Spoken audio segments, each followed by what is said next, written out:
So, um, So, it's yeah, whenever you're ready. not live from Verso Studios in the new renovated Westport Library. It's Oh Brother, Not Another Podcast with me, Trace Burrows. And me, Miggs Burrows. And so this is our second away from home video. This is by Zoom. So if the audio is a little wonky, it's because we're doing this by Zoom. I have no idea what the video quality is, but we're into it's April 3rd. So we're into the, I don't know, third week of the virus crisis. But we thought to get away from that, maybe we'd just go back and dig deeper into some of our sordid memories of growing up in Westport. Had you thought of any new? I was thinking of jobs that we've had. Do we talk about? Do you want to talk about any of the jobs you've had growing up? Oh Jesus! I had over 100 jobs between the ages of 16 and Really? I don't know 24. Because I remember whatever. So like, yeah, and most of them were in restaurants, but I can't, trying to remember. Oh, the weirdest job, I guess, it's not that weird. It just, I worked for the Danbury Mint in Westport, which is in the old Glendinning building. Now there's a finance, I forget the name of the place. Yeah. Yeah, what's his name, has this big financial company there. So my job, along with like 8 other guys my age, were to check silver ingots. These are things they'd sell on TV Guide or wherever. And on these silver ingots were portraits of the presidents of the United States. And we had to check with rubber gloves to see if there's any fingerprints. And if there was, I guess we put them in another box. We did that all day, like just look at it, put them back in a little sleeve thing and put them in a crate, which was very heavy. And so we're doing this all day. And I remember there was a picture of one of the presidents. It was so poorly, the artist who ever did it was so poorly rendered that we broke up hysterical laughter. This is absolutely, look at this thing. Doesn't look like Jimmy Carter or whatever. Right. Jimmy Carter.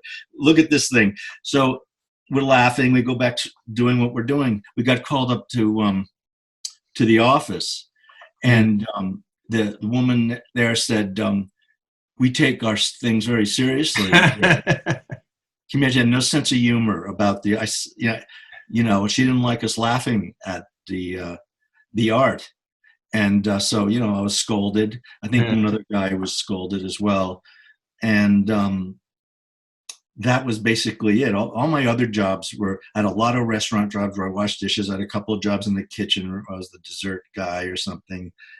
And then, so that was really right now. How about you? Yeah, well, I didn't have that many jobs, but one of the more memorable ones was I was washing dishes at the Old Players Tavern. I think I was in high school or just maybe 1 year out of college. So, and at the time, I don't know how many people realize this. People that even remember the Players Tavern remembered as this rock band and this kind of, roadhouse type of place. Well, when I was doing it, it was like Sardi's. People came in limousines from New York. Well, first of all, the plays at the Playhouse in those days were very upscale plays with movie stars and Broadway stars. And these plays would tour the country.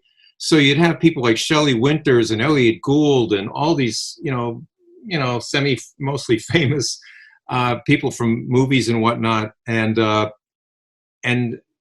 they attracted celebrities from New York, and they'd show up in their limousines, and they'd have dinner at the Players Tavern, which is this really upscale. Now it's Positano's currently, but anyway. So I was downstairs in the basement with this other kid, the two of us washing dishes, and we got the worst grief because there was high school kids I went to that were actually younger than me that were waiters, and of course they just gave us a hard time and lorded over us because they were waiters and they could go upstairs and we were down in this basement. But two incidents that were kind of interesting was, so the ladies' room door was right next to the dish room door. They were almost indistinguishable except for some little tiny ladies' room thing on it. And one night, I'm down there and our door swings open and nobody ever came down. Well, the waiters came. Jane Mansfield walks in to the dish room and she has, you know, this cleavage. She's just what Jane Mansfield, like a cartoon of Jane Mansfield, except it's her with a chihuahua in her cleavage. And at the time I had really long hair, and of course our parents gave us grief for our hair and everything. And she walked into the dish room, we turned around and we're speechless. I mean, she couldn't, and she just looked at me and said, "Oh, I love your hair." And then she said, "Where's the ladies' room?" And we told her. But anyway, so I couldn't wait to get home to tell Mom and Dad that Jane Mansfield liked my hair, even though they didn't. And the other incident from that Players Tavern was, so we go in early to set up dishes and wash, make sure, I don't know, clean up the dish room and get ready. And we heard noise upstairs. And there was never anybody upstairs until 5 o'clock, and this was like 4. So we heard some noise upstairs, and we crept upstairs to see what was going on. Turns out, a little backstory is Maureen O'Sullivan, who was the mother of Mia Farrow and Prudy Farrow, was in a play that week. She was very famous at the time. I think she was in a lot of famous movies. But Mia Farrow at the time was probably 13 years old, and her daughter Prudence, and the Beatles wrote a song about her, Dear Prudence, later. But so they were just hanging around. And anyway, they decided to go and break into the Players Tavern, or walk in. I don't know, there must have been an open door. And they were robbing the cash register. So when my friend and I walked upstairs and looked, we see these 2 little girls, teenage girls, with the cash register drawer opening, and they're just rifling through it and grabbing cash from the cash register, which pleased us because we hated our bosses. They gave us such a hard time. And so we didn't say anything. We just sort of waved. And Mia Farrow was nobody. We didn't know. She was just somebody's daughter. She wasn't the Mia Farrow we know today. She was just a 13-year-old girl. Later, I realized who she was. And, so those were. What about the thing with the hair? Someone wanted you to go upstairs and meet Elliot Gould or something? Oh yeah. Well, that was another thing. Yeah. So Elliot Gould was in a play, and somebody came downstairs and said to my dish room and said, "Oh my God, you've got to come. Elliot Gould's here, and he looks just like you. You're like twins. It's unbelievable." And this was somebody from the Playhouse. So they dragged me out of the dish room, and I'm all smelly and wearing an apron and whatever, rubber gloves. And they dragged me backstage into the green room where his dressing room is. And they kind of opened the door and just pushed me in there like there's going to be some amazing moment. And he just looks at me and goes, "Can I help you?" And I just said, they told me to come here because supposedly I look like you. And he just looked at me and then went back to drinking or whatever he was doing. It had no impact on him whatsoever. And it was the end of that. It's humiliating. We were going to talk about last time Alan Abel. Do you want to get into that? Oh, yeah. Well, you have more Alan Abel, but my only experience with Alan Abel, did we talk let about me explain a little bit for people. Oh, sure. Yeah, please. I just Googled it before we got on. So Alan Abel was a prankster who did all kinds of pranks back starting in the late 50s and got on a lot of television shows, was on the Tonight Show with Johnny Carson many times. And here's a few of his pranks. One of them was he posed as a golf pro and taught Westinghouse executives how to use ballet positions to improve their game. Thing.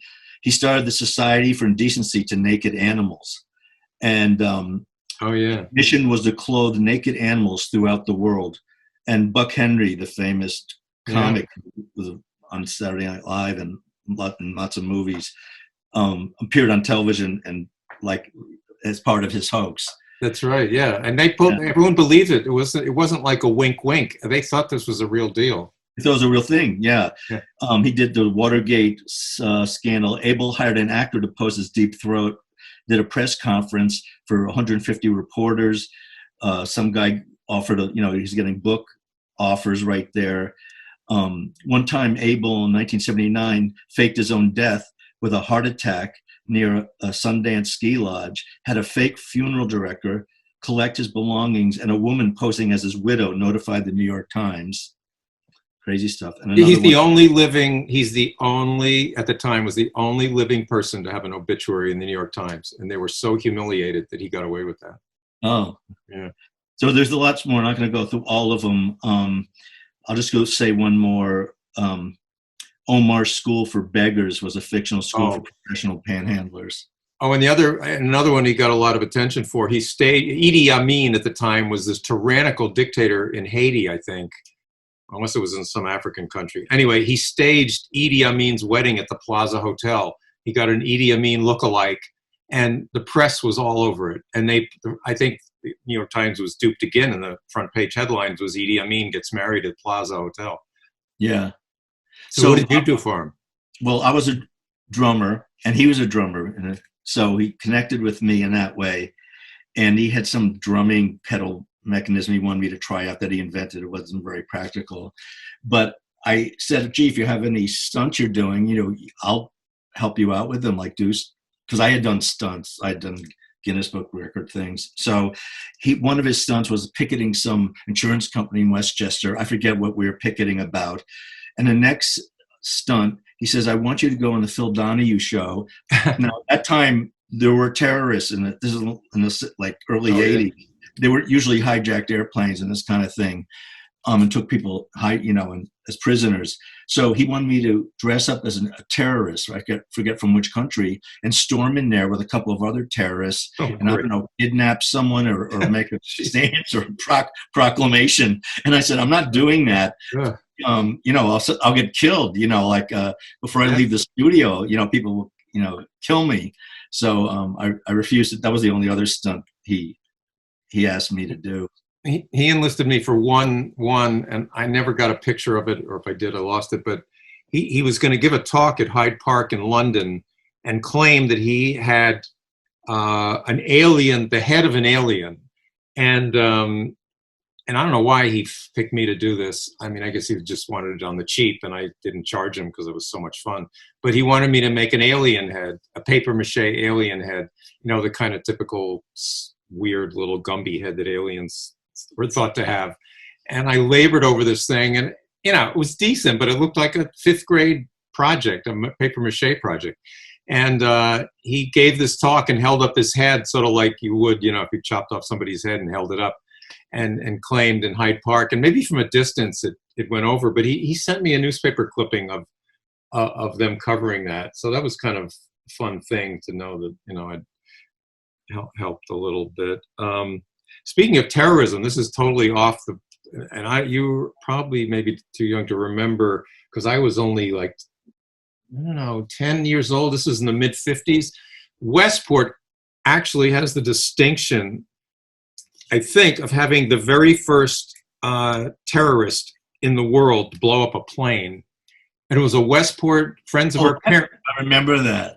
His name was Julian Frank. So if you're listening, you can go, not him, he's dead, but if you Google Westport, Connecticut, Julian Frank plane on bomb or whatever.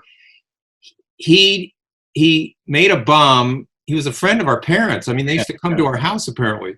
Right. And he made a bomb and put it in his briefcase. And I guess he was so much in debt and embarrassed, and his business was whatever. And he blew up a plane.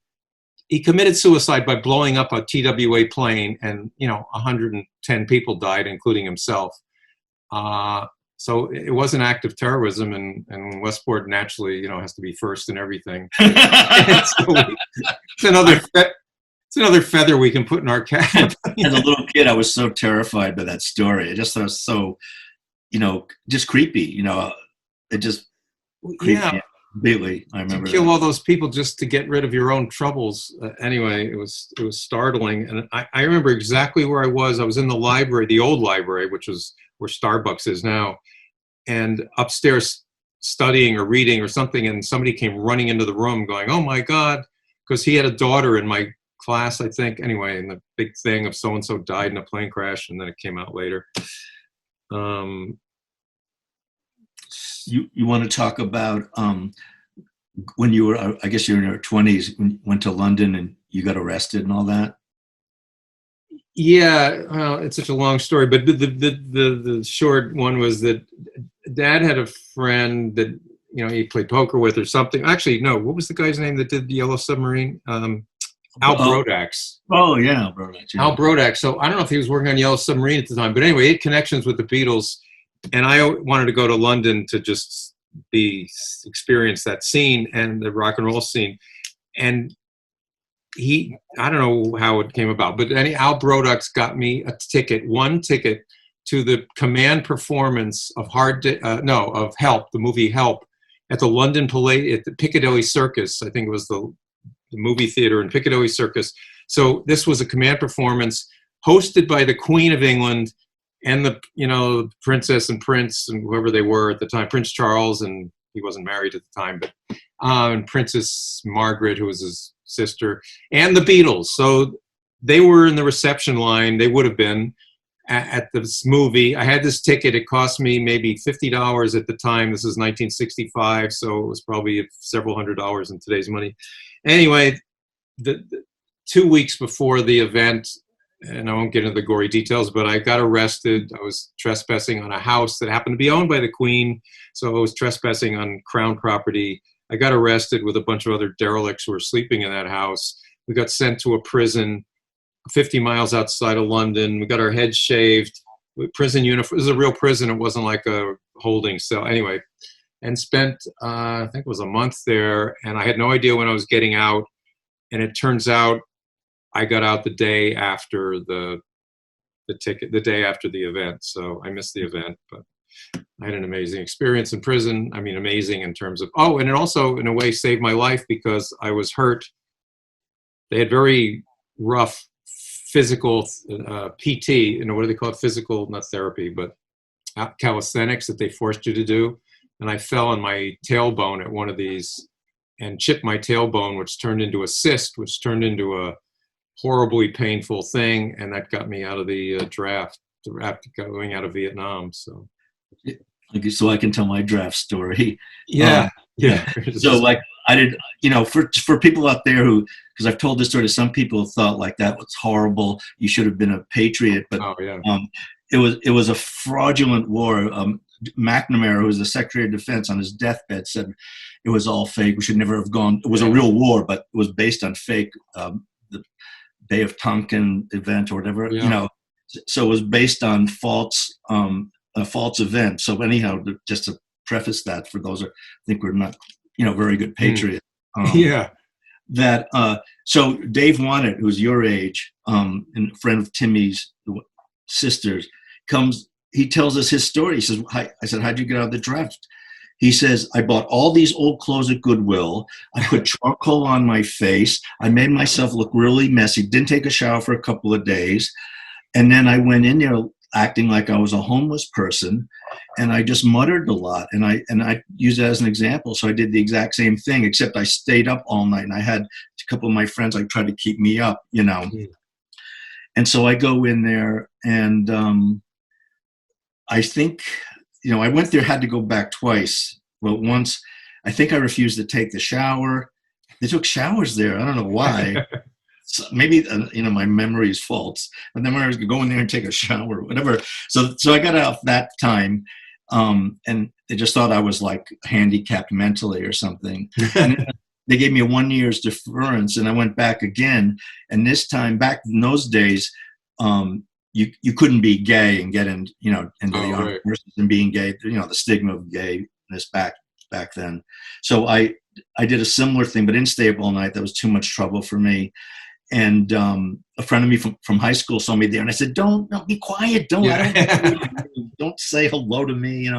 But anyhow, I said, maybe that was the time they asked me to take a shower. And I said, I'm not taking a shower. I just mumbled and whispered this with my head down like I was troubled. I said, because why? I said, well, I'm gay, which kind of doesn't make sense. Maybe I would want to take a shower if I was gay. I don't know. You're right.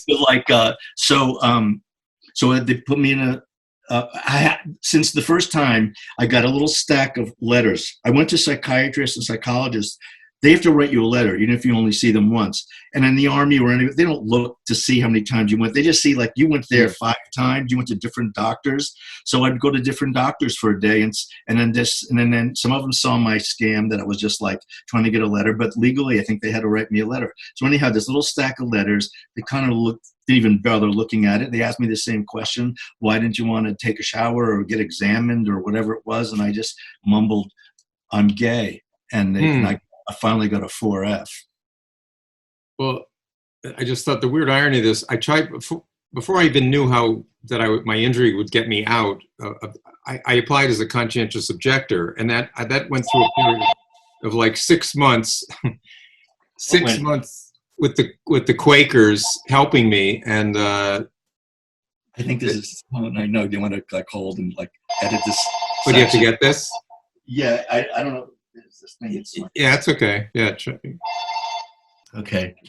Yeah. Anyway, so the short version is just I had to appear before like 6 uniformed guys with all of the epaulets and the whole army thing, a major and a lieutenant and a captain, and interviewing me. And the big trick question is, you know, if a bunch of thugs came into your house with weapons and said, "We're going to kill your parents," of course they didn't know what my parents were, you know, and you had a way you could kill them. Wouldn't you kill them? And of course, the real answer would probably be no. But you know, but if you're a real pacifist, you would say no. Of course, oh no, I don't believe in killing. And I'll say, oh, you let them murder your parents then, or your brother, or whatever it was. So that's the question they always use. So I failed after months and months of hearings. That failed. I kind of resolved that I just have to go through this. And then they said, stand up straight. And I said, I can't. And they go, why not? I was just used to being hunched over. And it's because I had this spinal injury. Didn't you send a letter to the secretary of the surgeon member? Surgeon General. Yeah, right. Yeah, I sent a letter to the Surgeon General to verify it, or they asked me to do that to have it verified. Anyway, I had to go to. I did the same thing, hoping to get out before I did all that weird dressing up and stuff. And again, with all the Army guys, with Dad. And before I go in, they say, this secretary here is going to take down notes. Is that okay? I said, sure. So while during the questioning, they say things like, is it true that you don't want to go to the Army and have a gun because you're on the side of the communists? And oh yeah. And as soon as before, and I'd say, no, I don't believe in killing. So they do these kind of questions over and over where they give the answer and I give an answer too. And then at the end, they say, well, we're not going to give you we're not going to let you out we're not going to qualify you as a conscientious objector because it says right here when we ask you, why don't you want to carry a gun? You said you'd rather be with the communists. Oh. And I said, I didn't say that. I didn't say that. You said that. And they said, well, it says it right here. Oh, and yeah. This kind of sort of fascist thing was like so horrible that's just my government's doing these kind of things they do in Russia or someplace. They're doing this back in 1968. Oh yeah. And that's a technique. It's sort of like when what prisoners of war go through when they're interrogated. I felt like, oh, you'd let them kill your mother? Oh, that's some some moral character you have there, And then, oh no, I'd shoot the bad guys. Oh, so you would shoot somebody that's threatening your? And I go, well, the Vietnamese are not threatening me or my mother, But it was a circular argument. Right. This is a total different topic, but do you have any memories of Mark's Place East? Remember the disco on Mark's Place? Do you remember? Yeah, I used to go there a lot. The only thing was that one time this guy, I sat at a table, like a 2-person table, and this guy told me he just got out of prison. And then at one point he asked me if I wanted to dance with him. I said, I guess because he's probably used to that in prison. Yeah. I said I didn't do any dancing in prison, but well, I moved from that table. Other than that, I remember like the band, the band we had that you managed, Super Solo. We sat up there and played like for a video or whatever that was. Oh. I'm not really clear, but yeah. Yeah, it was kind of an infamous. I don't have any real memories of it. I mean, other than I think it had it had one of those things where the carpeting went up the walls, and it had beanbag chairs, and it was just meant to be. I mean, it was Mark Kaufman, who was a real hustler, and it worked for a while. I mean, it was a thing. It was right upstairs on Main Street. I went to it a lot. I'd go there every Friday and Saturday night. Yeah. The only other, the workplace thing, and it was fun for me anyway to witness, was I worked at the Carousel Toy Shop, which was in the Trader Joe shopping center. I don't know what's there now, what took in that general location. It was sort of in the middle, so It's probably Soul Cycle now or something. But it was a really upscale toy store, which I really liked working in. And next door was a luncheonette called Morris's Luncheonette. And this guy Morris was right out of Central Casting. Do you remember? Real character. Yeah, I remember him. Yeah. Remember him? He sort of had reddish hair. And he had big black glasses, like yeah, like a Hollywood agent or something. Exactly. Yeah, he was such a stereotype, but he was a nasty. So we go in, and I worked with this guy John Lepla, who was at Roger Ludlow High, and the two of us delivered swing sets and set them up in people's backyards, and we got along great, even though he was a juvenile delinquent, but he was really nice to me, and we got along great. And he drove a motorcycle to work, and he always got in arguments with Morris, and Morris is always yelling at him. I think because John wore a leather jacket. He was kind of the Fonzie of his time, way before Fonzie, and Morris hated it when he came into the diner, and our back doors were side by side. So and one time Morris really just let him have it, and so John comes back, his face is all red. He says, "You have to help me." And I go, What? He goes, "Okay, hold open Morris's back door." And John had a Harley then, and he revved it up, and I held open Morris's back door, and John rode his motorcycle through this little luncheonette. I mean, it wasn't a big dining room. It's just a luncheonette, like a counter with stools. Like a narrow. Yeah. Boom. Like a what? A narrow space. Yeah, very narrow. Yeah. Anyway, it was just a thrill to watch. This was like out of, again, it was like that's a real Fonzie. That is a Fonzie. It is a Fonzie thing. And if I hadn't been there, I would have dismissed it as just urban legend. But he filled the place with exhaust. And he was fired after that, but it was well worth it. I mean, Morris went over to the carousel and said, "Your guy just drove his motorcycle to my luncheonette and drove everybody out." Did you want to talk about, because I always thought this was fascinating when those guys wanted to murder you? Oh, yeah. Yeah, no, I don't mind editing it out. People, I still wonder about that. No, I used to get, when I was married and I had a big telephone answering machine in those days, they were the size of a suitcase. And I'd come check my messages, and for a couple of weeks, these messages were "Miggs must die, Miggs must die, Miggs must die," in a real nasty voice, like "Miggs must die, Miggs is gonna die," and and then I called the police, and they said, "Well, does anybody hurt you?" "No," and "We can't do anything. You haven't been. We can't." I said, "Can't you tap the phone?" "No, we need a court order. There's not enough to get a court order." Blah blah blah. So this went on. Then it stopped finally.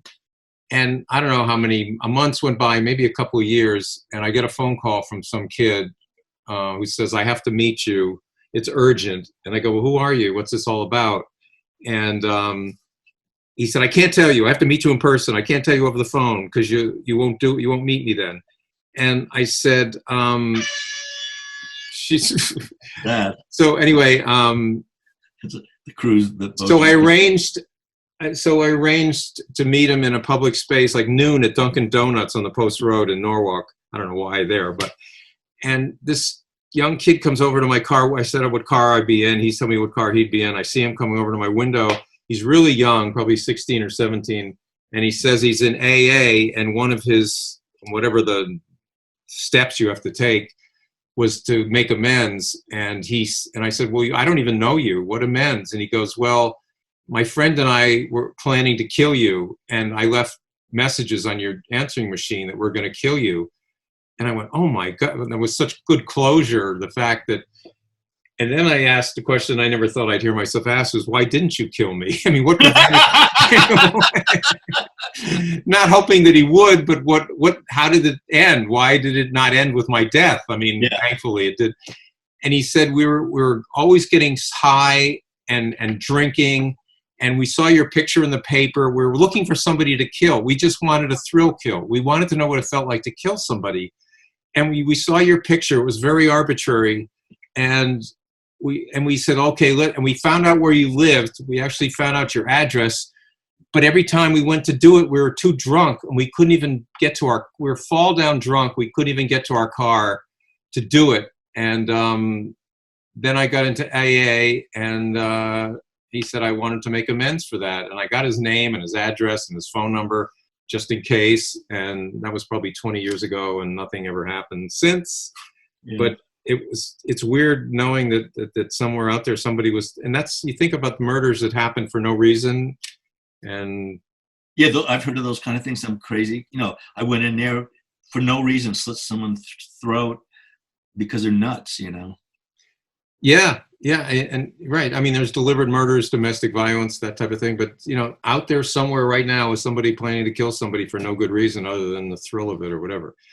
So I think our time's up, and we'll just see how this works out. I'm hoping it recorded, and thank you all for listening. And we're on. Oh, did we mention we're on iTunes? And if you have download the Apple Podcast app and just search for Oh Brother, Not Another Podcast. And we're on the app, and I think we have 10 podcasts now. So we've been certified, authorized, and we're a certified Apple podcast now.